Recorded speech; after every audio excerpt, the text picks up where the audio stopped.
audiences have kept a lot of networks relevant but continue to demand certain events such as the Academy Awards, Olympics, and of course elections be presented to them as soon as they occur. In other words, they want them live. As most people have at least a working knowledge of one major sporting event, sports has become the king of live TV. Initially, most global sporting events were not open to the public at large.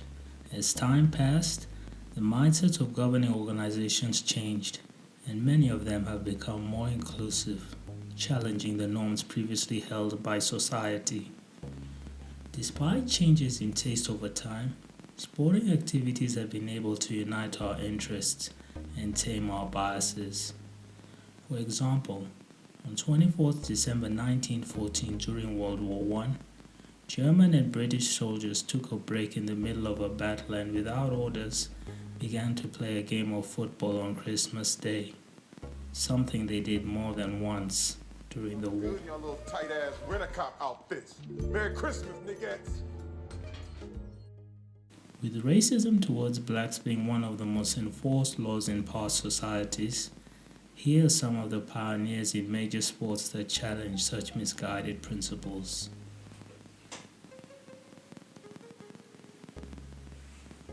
Globally, the number one sport is football, or soccer if you prefer. The World Cup alone regularly has an audience of over 3 billion viewers every 4 years that it's held.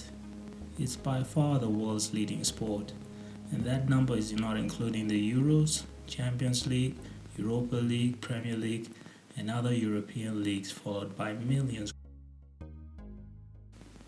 The inaugural year for the World Cup was 1930, with Uruguay being the host country for 13 nations from Europe and the Americas.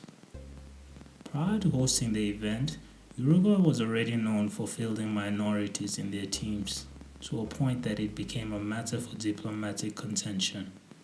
So by the time the World Cup was being hosted, other nations had come to accept their position on this matter.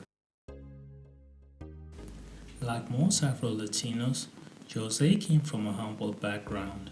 Born on 22nd November 1901 in Salto, which is also the hometown of Luis Suarez and Edison Cavani, he was the son of an Argentine mother and a father who may have been a runaway slave from Brazil, though much remains unknown about his childhood outside of football.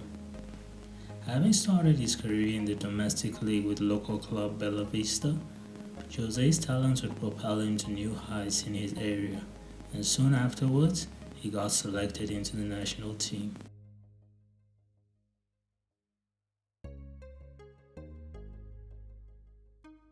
Once again, it didn't take him long to realize his potential.